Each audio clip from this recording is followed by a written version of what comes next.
Bihari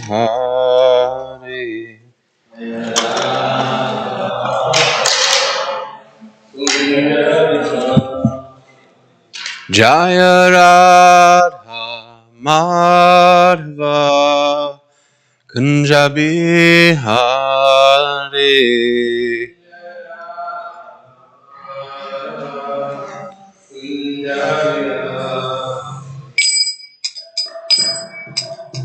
Yashoda Nandana Brajajana Ranjana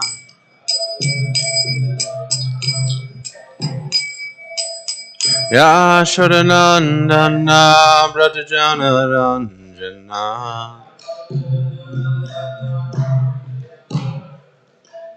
Yamunatira Vanachari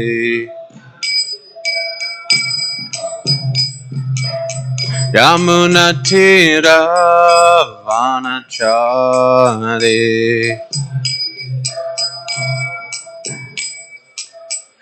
Jaya Radha Madhava Kunja Bihari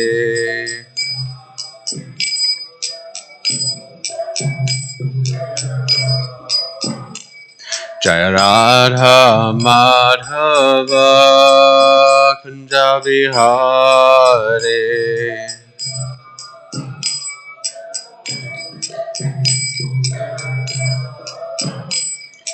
Gopi Janavala Girivardhari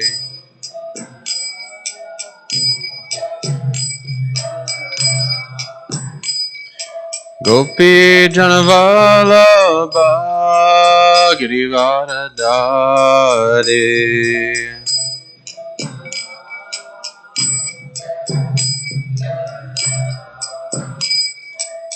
Yashoda Nandana Brajajana Ranjana Yashoda Nandana Brajajana Ranjana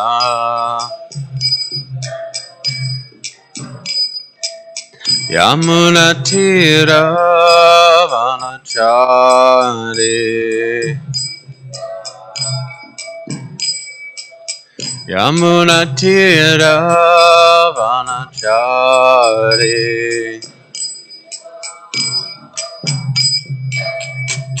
Jaya Radha Madhava Kunja Bihari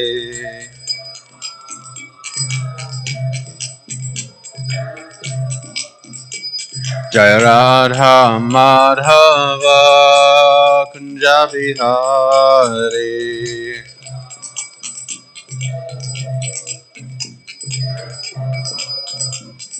Gopi Janavalabha Girivardhari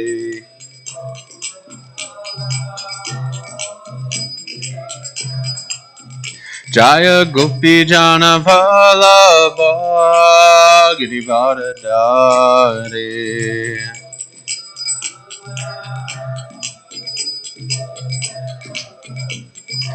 Yashoda Nandana Brajajana Ranjana Yashoda Nandana Brajajana Ranjana Yamunatira Vanachari Yamunatira Vanachari Jaya Radha Madhava Kunja Bihari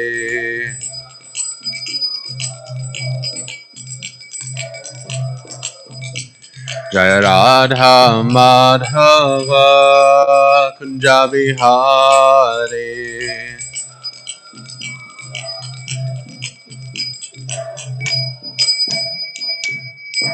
Jai Om Vishnupad Paramahamsa Paribrajacharya Stotra Shri Srimad His Divine Grace A.C. Bhaktivedanta Swami Srila Prabhupada Ki Jai Grantavraj Srimad Bhagavatam ki jai. Samved Gaur Bhaktivinoda ki jai. Om Namo Bhagavate Vasudevaya.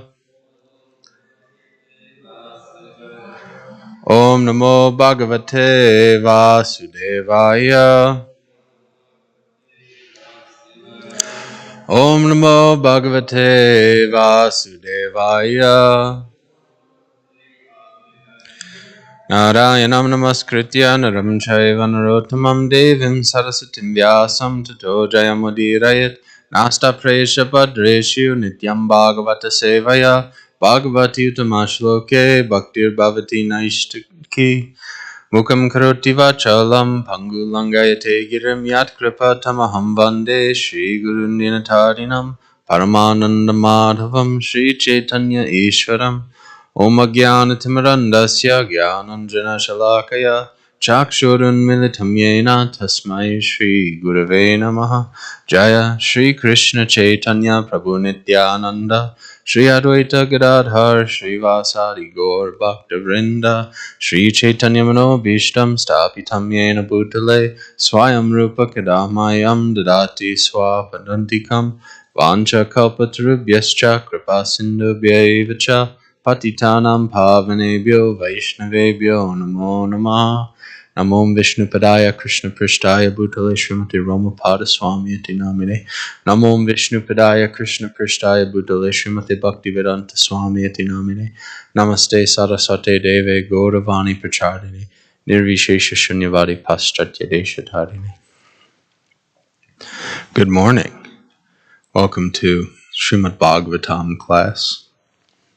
Reading from the 10th canto, 88th chapter, Lord Shiva saved from Vrikasura, verses 6, 7, and 8. We'll be chanting verse 6 together when I get it pulled up.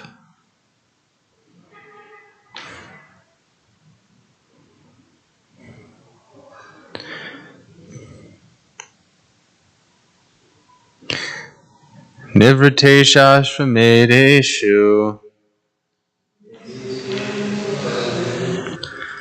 Rajayushmat Pitamaha Shinvan Bhagavato Dharman Aprachadidam Achyutam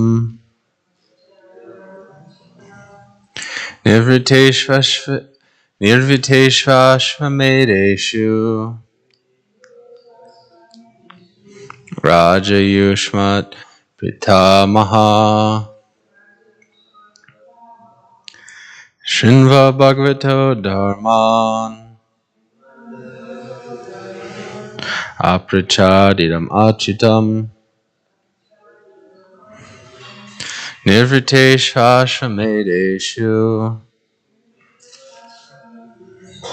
Rajayushmat Pitamaha Shinvan Bhagavato Dharman Aprachadiram Achitam. Please chant.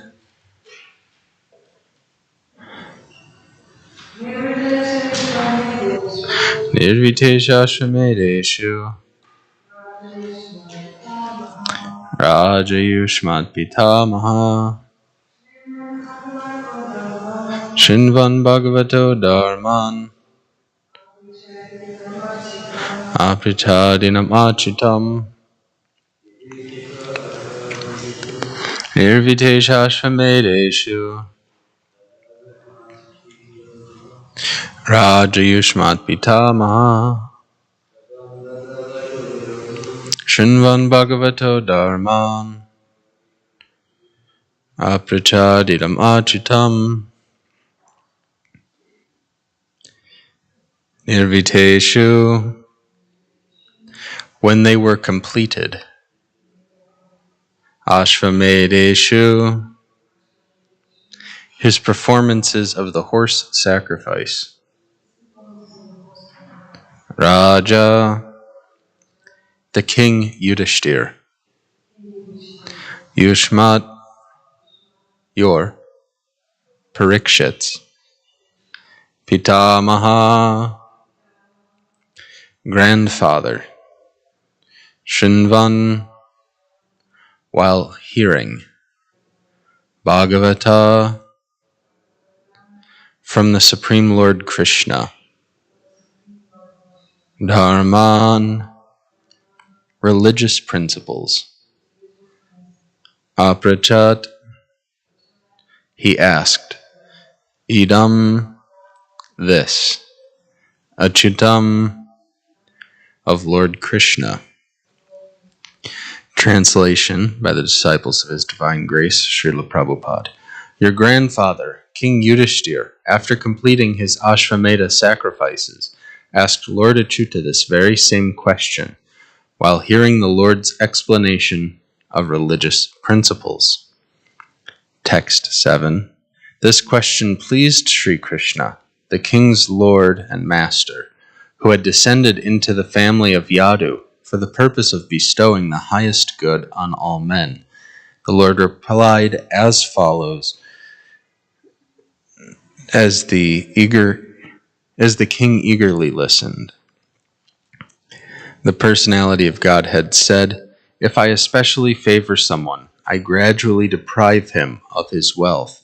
Then the relatives and friends of such a poverty-stricken man abandon him. In this way, he suffers one distress after another. Purport by the disciples of Srila Prabhupada. Your grandfather, King Yudhishthir, that's the verse. Devotees of the Supreme Lord experience both happiness and distress, not as consequences of material work, but as incidental effects of their loving reciprocation with the Lord. Srila Rupa Goswami, in his Bhakti Rasamrita Sindhu, has defined his definitive treatise on the process of devotional service, explains how a Vaishnava is relieved of all karmic reactions, including those that have not yet begun to manifest, aprarabdha. Those that are just about to be manifest, kuta, those that are barely manifesting, bija, and those that have manifested fully, prarabdha. As a lotus gradually loses its many petals, so a person who takes shelter of devotional service has all his karmic reactions destroyed. That devotional service to Lord Krishna eradicates all karmic reactions is confirmed in this passage of the Gopal Tapani Shruti, Purva 15, Bhakti Rasya Bhajanam Tad Iha Mutropadi Narishena Mushin Mana Kalpanam Itad Eva Naishkaramya. Devotional service is the process of worshiping the Supreme Lord. It consists of fixing the mind upon Him by becoming disinterested in all material designations, both in this life and the next. It results in the dissolution of all karma. While it is certainly true that those who practice devotional service remain in material bodies and apparently material situations for some time, this is simply an expression of the inconceivable mercy of the Lord, who bestows the fruits of his devotion only when it has become pure. In every stage of devotion, however, the Lord watches over his devotees and sees to the gradual elimination of his karma. Thus, despite the fact that the happiness and distress devotees experience resembles ordinary karmic reactions, they are, in fact, given by the Lord himself. As the Bhagavatam 1087.40 states, Bhavad Uta Subhashya Bayo, a mature devotee recognizes the superficially good and bad conditions he encounters as signs of the direct guidance of his ever well-wishing Lord. But If the Lord is so compassionate to his devotees, why does he expose them to special suffering? This is answered by an analogy. A very affectionate father takes responsibility of restricting his children's play and making them go to school. He knows that this is a genuine expression of his love for them, even if the children fail to understand. Similarly, the Supreme Lord Vishnu is mercifully strict with all his dependents, not only with immature devotees struggling to become qualified. Even perfect saints like Prahlad, Dhruva, and Yudhishthir were subjected to great tribulations, all for their glorification. After the battle of Kurukshetra, Sri Bhishmadev described to King Yudhishthir his wonder at this. Yatra Dharma Suto Raja Gadapanir Vrikodara Krishnosti Gadivam Chapam Suhrit Krishna Stato Vipat Nahi Asya Karichid Rajan Puman Veti Vidishtitam Yad Vignasana Yukta Muhyanti Kavayopihi. Oh, how wonderful is the influence of inevitable time.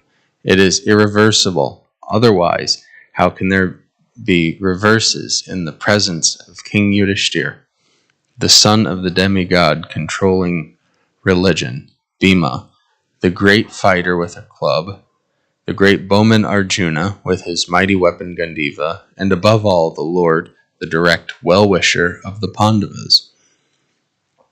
O King, no one can know the plan of Lord Sri Krishna.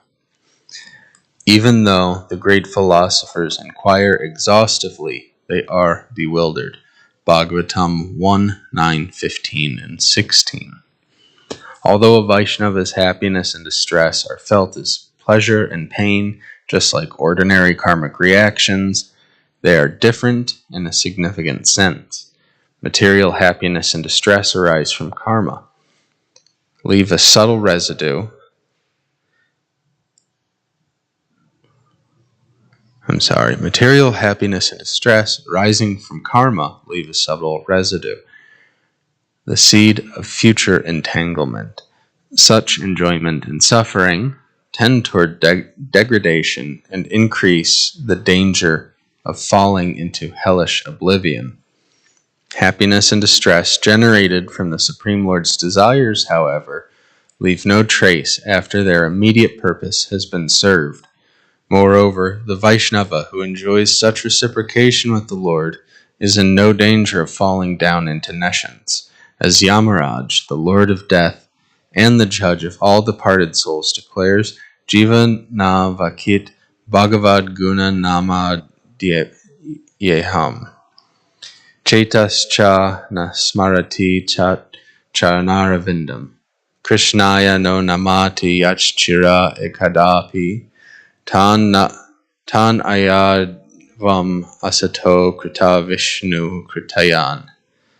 My dear servants, please bring to me only those sinful persons who do not use their tongues to chant the holy names and qualities of Krishna, whose hearts do not remember the lotus feet of Krishna even once, and whose heads do not bow down even once before Lord Krishna. Send me those who do not perform their duties towards Vishnu, which are the only duties in human life. Please bring me all such fools and rascals.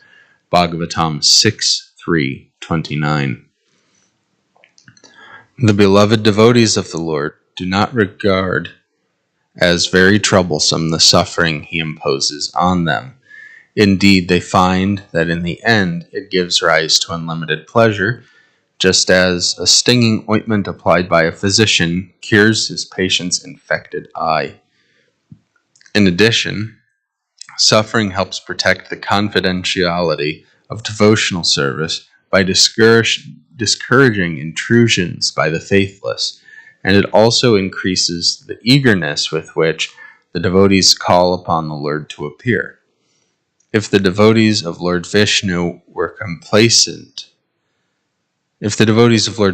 complacently happy all the time, he would never have a reason to appear in this world as Krishna, Ramachandra, Nrsimha, and so on, as Krishna himself says in Bhagavad Gita 4.8, Paritaranaya sadhunam vinashaya cha dushkritam dharma samstapanardaya sambhavam yuge yuge.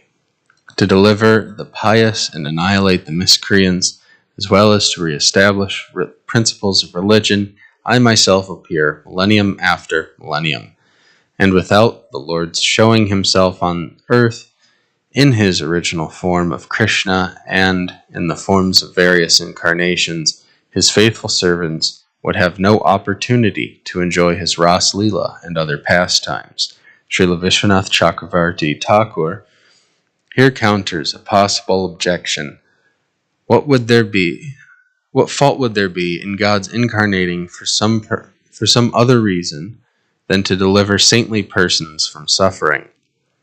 The learned Acharya responds, "Yes, my dear brother, this makes good sense, but you are not expert in understanding spiritual moods. Please listen. It is at night that the sunrise becomes attractive, during the hot summer that cold water gives comfort, and during the cold winter months that warm water is pleasing. Lamplight appears attractive in darkness, not in the glaring light of day, and when one is distressed by hunger, food tastes especially good.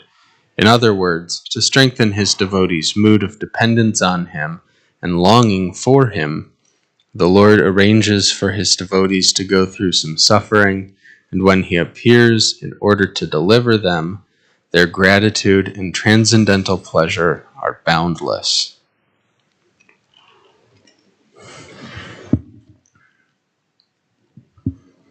So, all of that being said,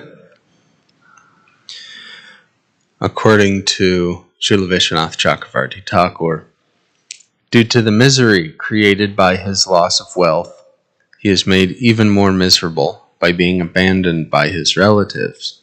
But, since this misery is given to him by the Supreme Lord, it is not the fruit of material work. The happiness of the Lord's devotees is also not the fruit of material work, but rather a coincidental fruit of devotional service.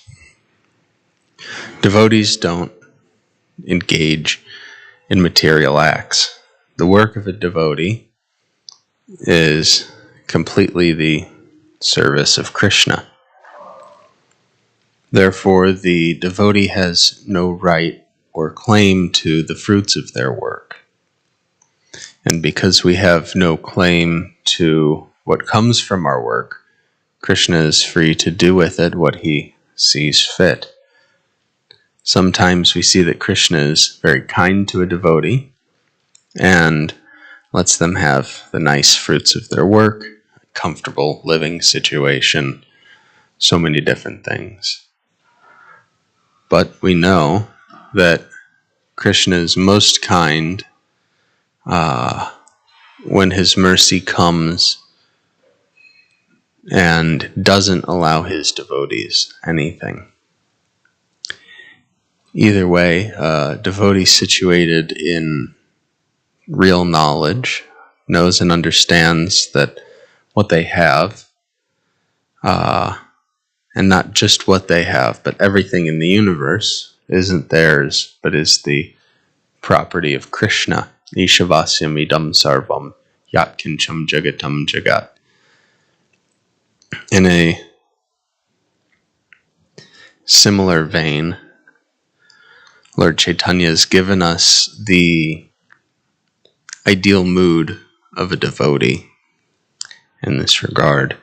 He says, "Nadanam na janam na sundaram kavitam va jagarisha kamaye mama janmani janmani shari bhavatad bhaktira hoitiki tvai." And Ashlishya va padaretam panashtumam adarshanam marmahatam karotu va yata tata va vedatu lampato mat prananatas eva na paraha. Lord Chaitanya says, "O Lord, I have no desire to accumulate wealth, nor do I desire beautiful women, nor do I want any number of followers.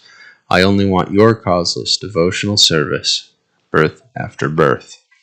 I know no one but Krishna as my Lord, and he shall remain so, even if he handles me roughly by his embrace, or makes me broken-hearted by not being present before me. He is completely free to do anything and everything, for he is always my worshipful Lord, unconditionally. This mood of renunciation of whatever enjoyment might be available, coupled with a deep desire for devotional service, is the mood that we should be aspiring for. One of the purposes of Lord Chaitanya's appearance was to give us an example, a perfect example of what a devotee should look like and act like and be like, especially in this age of Kali Yuga. So we can understand this example and try to follow it to the best of our abilities without imitating it. Imitating isn't something that's necessarily desired, but we can follow in the footsteps of Lord Chaitanya and of other great acharyas and try to cultivate that in our lives. Because there's going to be causes for distress in our lives. This is Kali Yuga. It's the age of quarrel and hypocrisy. Things are going to be uncomfortable for us. Even in previous ages, we hear, reading the Bhagavatam, about so many people who are placed into uncomfortable circumstances and situations. And now we're in an age that has no sense of religion, no sense of what's right and wrong, no sense of really anything. We don't even have a good sense of sense gratification in this age. So the distress is going to be there. But we should understand that for one who is surrendered to Krishna, the distresses that we face are actually coming from him. If we can just keep the perspective that all distress is coming from Krishna, those disturbances are a bit more bearable. When I was in Vrindavan, I became extremely ill. And I had a high fever, loss of appetite. I was very weak. I couldn't walk very well. So many difficulties. I wasn't even able to leave my hotel room to go get medicine for a few days. And I didn't have any contacts in town who could bring me things that I needed: food, water, medicine. So I was pretty much isolated. There was an irony that I was able to talk to people who were, on the other side of the planet, but they were only able to give, emotional support, moral support, which is helpful, but not as helpful as water and medicine. So after a couple days, I ran out of water, and kind of things clicked together that, if I don't really do anything about this, it's only getting worse and it might kill me. And I don't know if I want to die like this at this time. Might not be such a good idea. And during this time,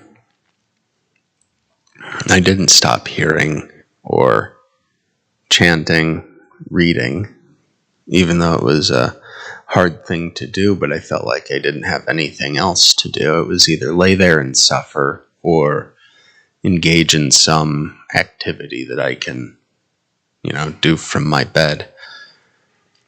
And I heard one class at that time, and it was said that there's no suffering in Vrindavan, that Srimati Radharani doesn't allow it.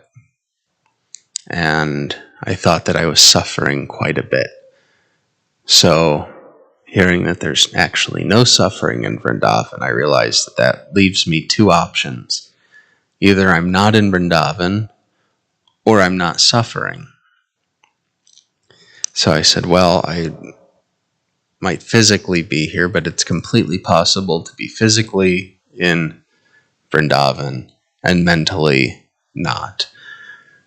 So I started trying to adjust my perspective, that I'm not actually suffering. This body might be dealing with something that's quite unpleasant, but it's not suffering. And whatever I think I'm experiencing that's unpleasant is just coming from bodily attachment and attachment to comfort. So I still had my mental faculties. I had the desire to chant. I had the desire to hear. I even had the desire to go out and see Vrindavan, even though I didn't have the ability, because my facility to do physical things was obviously hampered by the virus that I was fighting. So, by shifting perspective, I was able to have a different grasp on the situation. It quickly went from, the typical, woe is me, it sucks being sick, I'm miserable, blah, blah, blah, to realizing, no, this is a really great opportunity to realize that I'm not this body, and to realize that I'm not only not this body, that I'm separate from it, and that I have to use it in such a way that it's not going to break down on me, because this is, a pretty decent facility that I have, and I'm not quite willing to lose it yet, because I can still get some mileage out of this body before it's time to take the next one. It still was a lot of not fun, but it made the whole situation a lot more tolerable. It took me out of a mood of lamenting to a mood of gratitude. That, not only I get to be in Vrindavan, but I get to have this opportunity for really big realization to happen. And coming from a place of gratitude, dealing with something like extreme illness can really make a huge difference. And not only does it make the situation easier to traverse, but it gives one much more realization after the fact.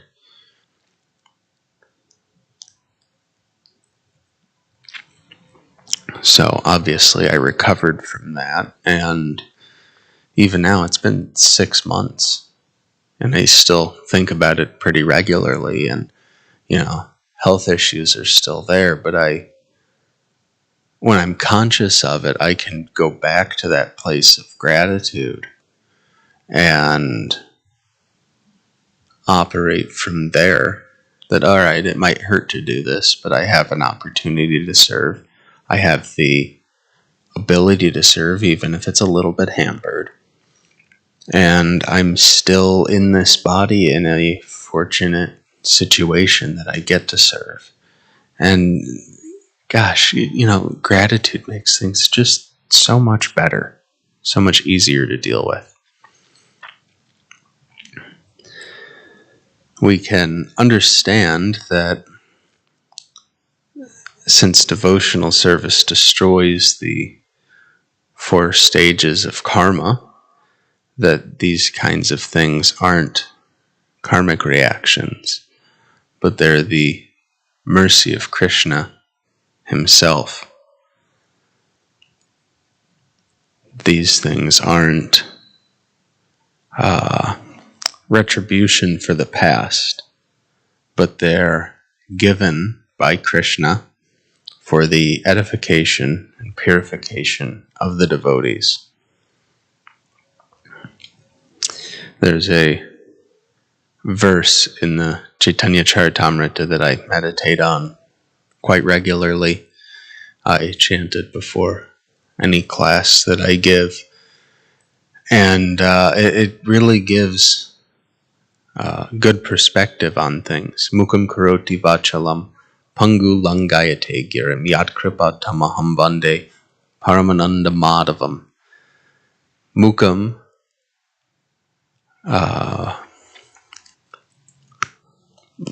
means someone who is foolish. But it says mukam karoti vachalam, that someone who is foolish can speak very nicely. Pangu means crippled. But langayate girim means that they can cross mountains. That this is the special mercy of the Lord. That by the Lord's mercy, even a lame man can cross mountains. A dumb man can speak eloquently. And in the Bhagavad Gita, Krishna says that he is the ability in man. So we can understand that it's Krishna that allows us to do anything in any capacity. It's his choosing whether we are the lame man or the man crossing a mountain.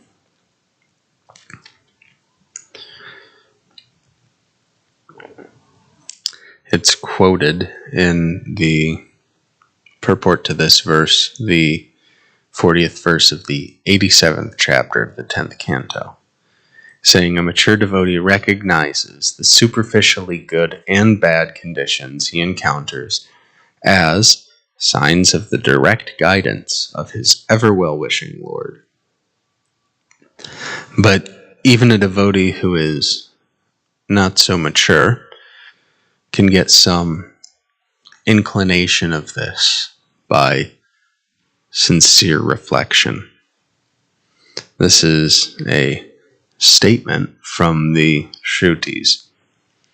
So they're a little bit more realized than most of us. But if we take some time to contemplate, then we can see things for what they really are. We should keep in mind, though, that Krishna isn't just rewarding us or punishing us as he sees fit. That's the function of karma. That's Yamaraja's job. What Krishna is actually doing is giving us different scenarios and circumstances to guide us back home, back to him. And when we operate from that understanding, the ups and downs and turnarounds of life become a bit more manageable. For the devotees, the things that appear as suffering to a non-devotee are actually pleasurable. They're actually mercy. And the devotee understands this because the devotee sees that Krishna is being merciful to them in all circumstances. I'm sure we've all had our times of suffering, of distress, and we've also had our times of material comfort. And in both situations, Krishna is providing these for us to test our resolve to see if it's him that we really want or if it's material enjoyment that we really want. And if we decide that we want him, he gives us more to direct us towards him. And if we decide we want material enjoyment, he also, out of his mercy, will give us facility for material enjoyment.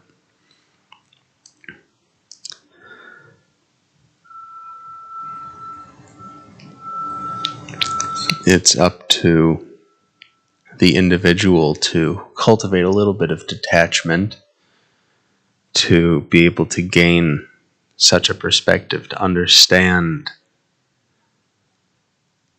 that even the externally unfavorable circumstances are internally favorable.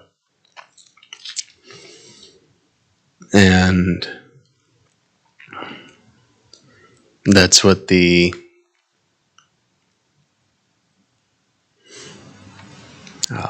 whole point of detachment really is.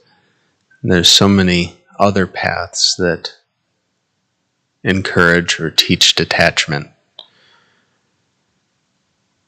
But the misuse of detachment from the material leaves one to be impersonal.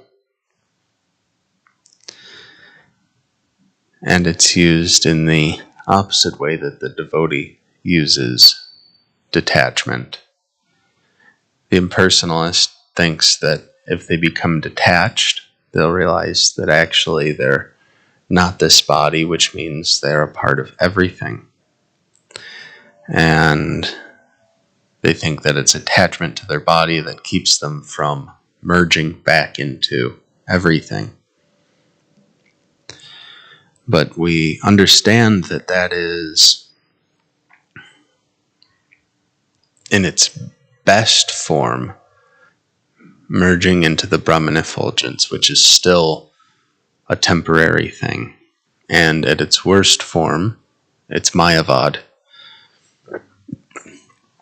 But the devotee understands that we're, even once we've removed ourselves from the attachment to the body, we understand that we're still individuals, that we are part and parcel of Krishna, but we are not Krishna, and that we are connected to all that's around us, even though we are not all that's around us, because all the souls that surround us are also a part of Krishna's family.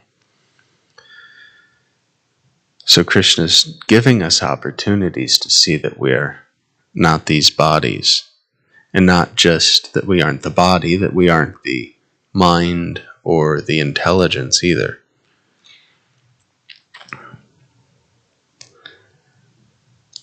Which is a little bit more difficult to realize that we're not the mind than it is to realize that we're not the body. And it's difficult enough to realize that we're not the body. And even more difficult than that is to realize that we're not the intelligence. But it's given in the earlier portion of the Bhagavatam. Lord Kapila Dev teaches his mother Sankhya Yoga, which is helpful for one trying to make these realizations, understanding things as they are in a categorical manner, and slowly, bit by bit, piecing things together in a manner of descending knowledge instead of trying to figure it out for ourselves. Because usually when we try to figure things out for ourselves, we end up coming to a wrong conclusion anyway. So this Sankhya Yoga is very helpful in realizing this. Another thing that is brought up in the purport, which is coming from the commentary of Srila Vishwanath Chakravarti Thakur, is how Srila Chakravarti Pad in his purport makes, and this is his expertise in his purports as a scholar, he makes a declaration, which is the first part of the purport, and then he'll pose a rebuttal that someone might give to his declaration. And then he'll defeat the rebuttal, and then he'll provide another rebuttal, and he'll defeat that. I think he does that 3 times in his own purport. So one example that's mentioned there and used in the purport that we read today is, the conclusion of it is that Krishna takes a mood of giving to his devotees exactly what's needed according to time, place, and circumstance. That being all perfect, Krishna always perfectly gives what is needed. And it's our own imperfect senses and understanding that perverts what Krishna is perfectly given and turns it into basically self-loathing. Why me? Why now? What's next? What did I do to deserve this? But when we have, again, proper perspective, we can understand why Krishna is doing what he's doing. That it's for our edification. That it's for our benefit.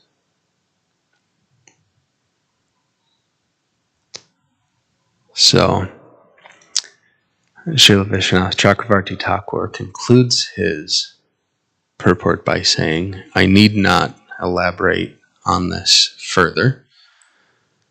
So if he doesn't need to elaborate further, and I've given so many more elaborations, I don't need to elaborate any further. So that being said, we have a little bit of time for some questions or discussion, if anyone has anything to say.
Basically, I got very similar experience now as you were saying, going to help.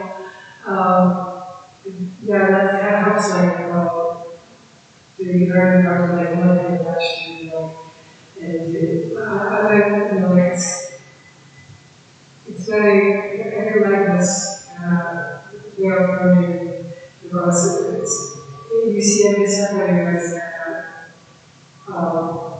another step towards the, Krishna instead of just something very well. But you got like, the different experiences in time, or the body, in your mind, and just, but they have this, and you can go into that, and just let go of the things that I'm not working with, and just kind of. He helps to stay grounded in devotion, in chanting and serving, and I guess that's it. That's what we do. And I really follow station and then similar thing that it's going rapidly, that you still have other faculties and surveys and chat, and this way to create more consciousness and closer to Krishna. Thank you. Yeah, we have two options in bodily distress. We can either be miserable and keep our attachment to the body, or we can be grateful to realize that we're not the body. And even if we're grateful, we might be quite uncomfortable, but it's a lot better than just remaining miserable and attached. That's what I've found. Anything else? Grantaraj Srimad Bhagavatam ki jai. Samveda Gaur Bhakta Vrinda ki jai. Srila Prabhupada ki jai.